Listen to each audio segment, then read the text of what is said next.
Enough time has passed. Kagurabachi is the greatest manga of all time.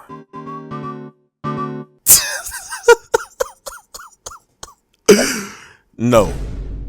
Now, I'm gonna be real, like the true old I am. I dead thought this whole Kagurabachi trend was just people actually enjoying it. But I was saddened when I realized it was just all a joke. So I never read it. But with there being 4 chapters out now, I thought to myself, why not read it and see if it's actually worth the hype? I have an exam due next week. I don't really like reading manga, and I suck at making manga reviews. So why not set myself up for failure and review it on top of all of that?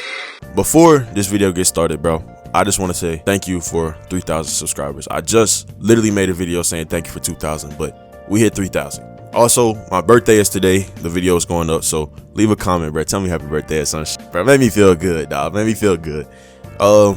Yeah, just hitting 3,000 feels like a nice little birthday present to me, so thank you all. The Kagurabachi manga is about a little boy, Chihiro, who admires his dad, the most famous swordsman in the land. Chihiro's dad teaches him the ways of swordsmithing, and he eventually grows up to become an even greater swordsmith than his dad. Or so I thought. Chihiro grows up to be an absolute fucking badass, but I'm getting a little ahead of myself. Let's run it back a little bit. So like I said, his dad is the greatest sword maker in the land, and it's all because of some weird ass technique that only he can do. From what I see, he's trying to train his son to learn this technique, but like great Uncle Ben said, with great power comes great responsibility. The katanas they make are of course used for killing for both good and bad. And as a sword maker, you have to carry the burden of the lives being taken by the object that you created. 38 months later, some random niggas are on the chopping block. One of them was a little feisty, but this sorcerer came and humbled that nigga quick as hell. Chihiro and his dad's friend MR.shiba were just chopping shit up on a train.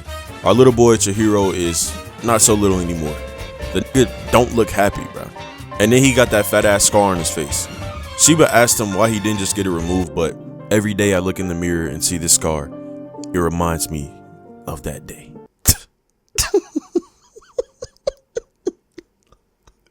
All right, let me show serious mode. So the city they travel to is run by Korogumi Yakuza. Bro, I feel like I'm saying it, bro. Okay, I feel like I'm saying this name wrong, but I'm just gonna call him Chi, bro.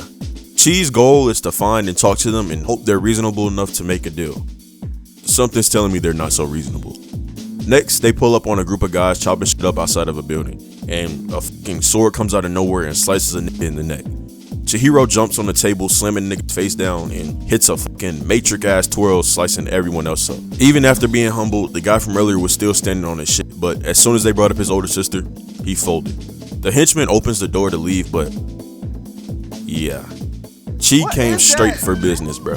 1, he has a question, and 2, he also feels like weird niggas like him shouldn't be wielding a katana. Chi's ability is also kind of cool, bro. From what I see, his ability has something to do with the goldfish him and his dad were connected with. After he said black, all hell unleashed. The sheer amount of carnage this once sweet boy was able to do made it clear why this manga had so much hype surrounding it. But that was too soft. Before anything, can we talk about how hard this cover is, bruh? I ain't even noticed the nigga had 2 swords at first. One thing I forgot to mention though was that Chi and Shiba are after a small group of elite sorcerers called the Hishaku. After saving the guy being held hostage, Chi and Shiba try to find out more about this group.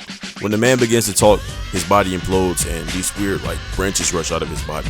MR.shiba teleports himself and the other guy out while Chihiro cuts his way out of his grasp. In the last chapter, it was never shown what happened to Chihiro's dad. You kinda just had to guess that he was dead, but in this chapter, they show what happened to him. In the past, his father had made 6 enchanted katana. He sent them all out into the world and he eventually regretted it and took them back.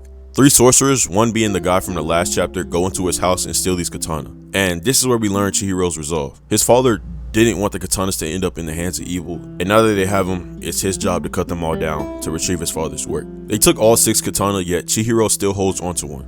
His father had made a 7th sword after the war that no one knew about, and one thing I fuck with is the significance the fish had brought. The 3 are somehow a part of this power that the 7th sword has.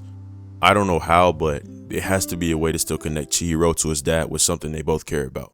One thing I can say is that the manga loves its fucking flashbacks. The next chapter starts off with MR.shiba and Chi going to the quest finder of their verse cause she has a lead on the Hishaku. A little girl had entered the shop asking for protection. She had told them that some sorcerer was after her and he had the most strongest sword. It's then revealed that the little girl's an orphan and she, feeling bad, offers her some food so they can talk about the guy chasing her. For some reason she's scared of talking about him, but she tells Chi about the sword. When the guy uses it, clouds appears, and that happens to be one of the abilities of the enchanted swords. So while the two talk, a guy behind them throws a little baby fit and throws a chopsticks through a waiter's neck. The guy ends up being one of the sorcerer's henchmen chasing her. Chihiro is like, "What are you?" and the is invincible, and a hole blows through the fucking building. At this point, Chi believes Char and apologizes for doubting her. At first he uses black to cut the thing holding Char, and then Shiba grabs her, teleporting her into the car. Char asks if all the stuff happening is sorcery, also saying that she wants to learn it. Shiba tells her it's possible, but only with a ton of training. Sorcery is powered by the person's spirit energy or life force, and the blade that Chihiro uses amplifies the spirit energy in him. It amplifies that energy so much that it leaves the body through the sword and takes shape. Chihiro uses black again and the sorcerer dodges it, so the nigga started getting disrespectful and shit, telling the girl to come out, and he tells her that the person protecting her will die just like her mother did, saying that her death was so meaningless and after he's done with his opponent, she will be alone again. And this shit pissed Chihiro the fuck off.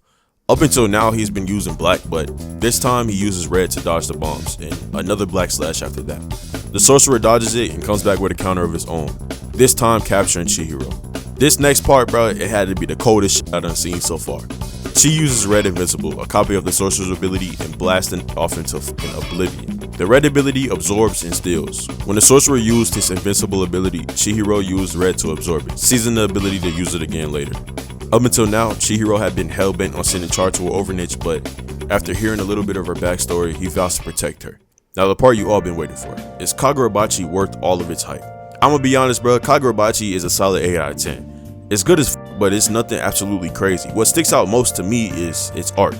It's beautiful. The mangaka Tenkuro Hokazono does an amazing job with the paneling and action scenes, but hands down my favorite is the close-ups of Chi. His character design is just cold as hell, bro, and he draws his jacket so well too. The power system is also really cool. Sorcerers walk around with these powers and his katana can pretty much steal them. I also really like the fact that each, I guess, power of the katana is based off his goldfish that his dad bought.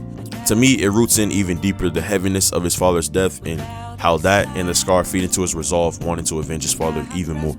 At the end of the day, I understand that this was all one big joke, but Kagurabachi actually is a good manga series. It's also one that I'll probably end up keeping up with. Again, thank you all for all the birthday wishes. Hitting 3K subs is probably like the best thing I could have asked for my birthday. If y'all want to see more manga reviews, let me know. I tried to make this like more of a kind of serious tone video. I said that's why I sound more proper and shit. But if y'all don't like that and y'all want me to go back to like my regular and no filter self, then I will do that, bro. But anyways, bro, I love you all. Again, thank you for the happy birthdays. And with that, I'm out. Oh, and also for the nigga that said Kagurabachi was ass, suck my.